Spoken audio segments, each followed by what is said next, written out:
Magandang araw mga kaibigan. Bigyan natin ng reaction, opinion itong post ng ABS-CBN News na kung saan galit na galit ang governor ng Oriental Mindoro dahil hindi nila payagang mag-inspect sa flood control project sa kanyang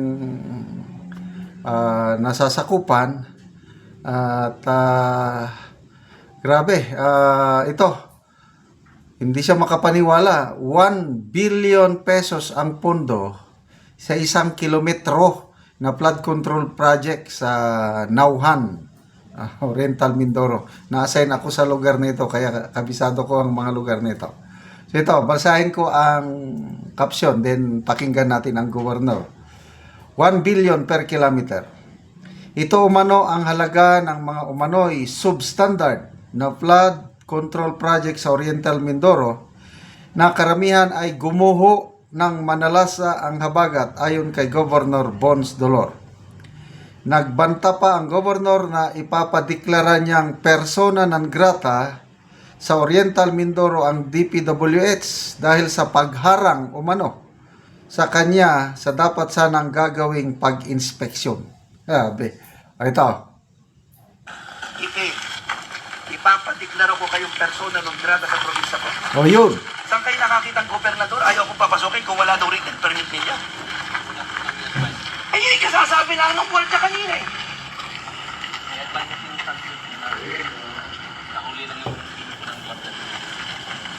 Grabe kayo. Tatandaan nyo ito. Ako ang gobernador sa probinsyang ito. Pinoproteksyonan ko lang kami, tas ganito kayo nagninegosyo. Sasabihin nyo hindi pa pwedeng pumasok dahil wala kayong written permit. Ano walang advice? Sabi ng kwartyak. O ngayon, ipuputo ko lahat ito. Nananahimik ako ng ilang panahon. Tingnan natin kung gaano kapalpak ang trabaho nyo dito.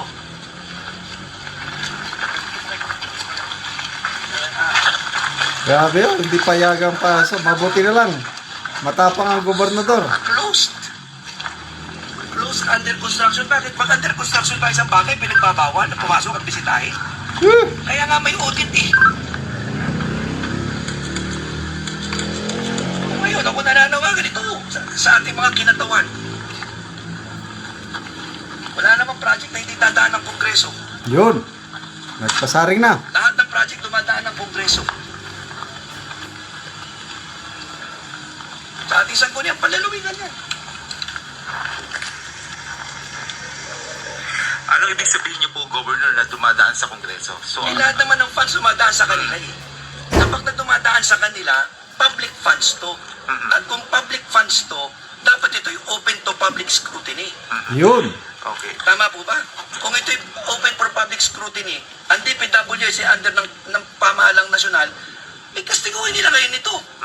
Sinabi niyo po dumadaan sa Kongreso, may kinalaman ba mga kongresista Wala dito? ko sinasabing ano. Sinasabi ko lang, sis, dumadaan ito sa inyo kung gusto nyo malaman ang katotohanan tungkol dito. Alam niyo, kaloob-luman, sino ba nagpondo nito? Sino Ayun. nag-insert ng pondong ito? Kongresista. Papasalamat ho ako sa napakalaking pondong nilagay sa probinsya namin. Maganda naman sana eh. Ang gusto nga lang natin, maiayos ang design. Ang original na gusto ko dito, ang design sa halip na buhangin ng gitna, konkreto na buo. In-explain ko na yan kay Director noong 2023. Sabi ko, ayoko niya. Sabi niyo, maganda go ang disenyo niyan. Ilang buwan ko yung pinatigil ang construction. Sabi niyo, mukhang maganda yan, napakaganda ho niyan. Dire-diretsong boulevard. Eh bakit sabi niyo putol-putol kung dire-diretsong boulevard?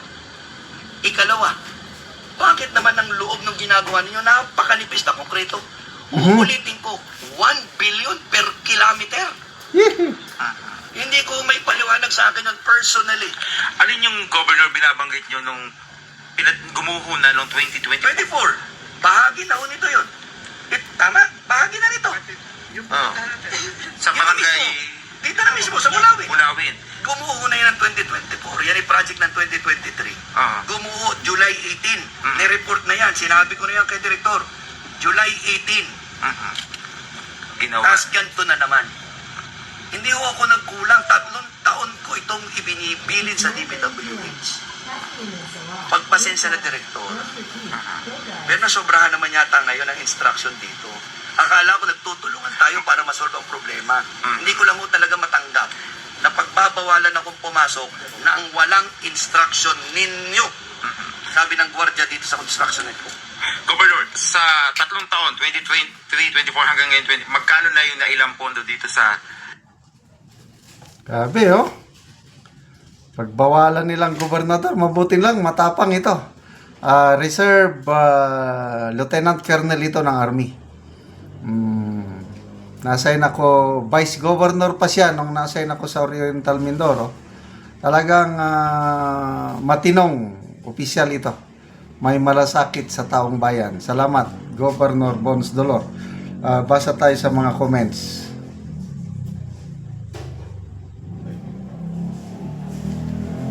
Alberto Atanasio, DPWH, mataas pa sa gobernador. Wow, all in the Philippines. Hoy, gising Pilipinas. Niloloko na tayo ng walang hiyang kontraktor at DPWH. Baser Bailan, mabuhay ka Gob. Dito na makikita kung gaano kaseryoso si Pangulong PBBM sa sinabi niya nakakasuhan ang sinuman. Yan si Gob, alam na niya ang project sa kanyang lugar. Gob, di ka naman maliligaw papunta Malacanang. Okay. Ognaplo, tanginang signage na yan, DPW handwritten, ang pangit. Derek Franco, name the constructors and the provincial DPW head in Mindoro, calling the attention of concerned government agencies.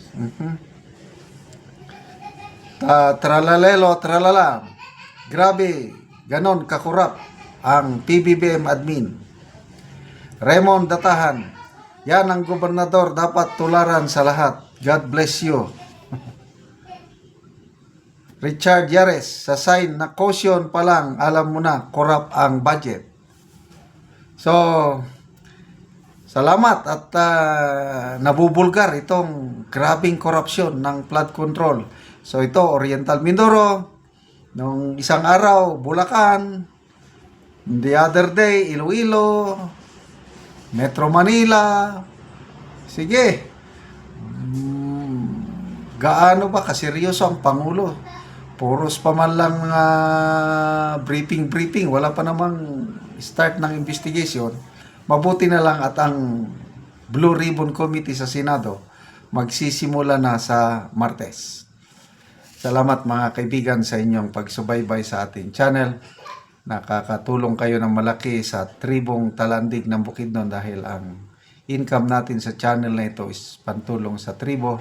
Sa ngayon, namimigay tayo ng mga libreng yero at pako para makapagpatayo ng maayos na tahanan ang tribong Talandig. Panoorin niyo ang video na ito. Salamat kayo sa Ginoo. Sige. Sagig. Teka, nakapukat ka din. Kay ko ah. Tiglan na ako. Ay kay.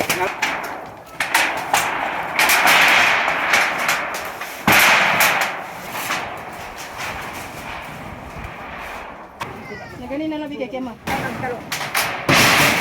na may baka kuang.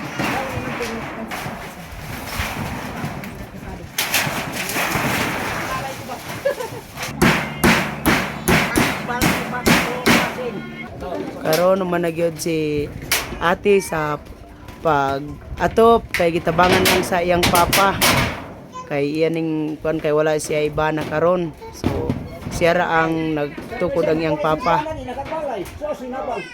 Ang una na ako pasalamatan ang Ginoo. Kay di ko makabalay kung wala ang Ginoo. Ang sunod na ako nga pasalamatan ang Quran niya. Gatak sil daghan kay salamat kay sa imo. Dako kita salamat mo.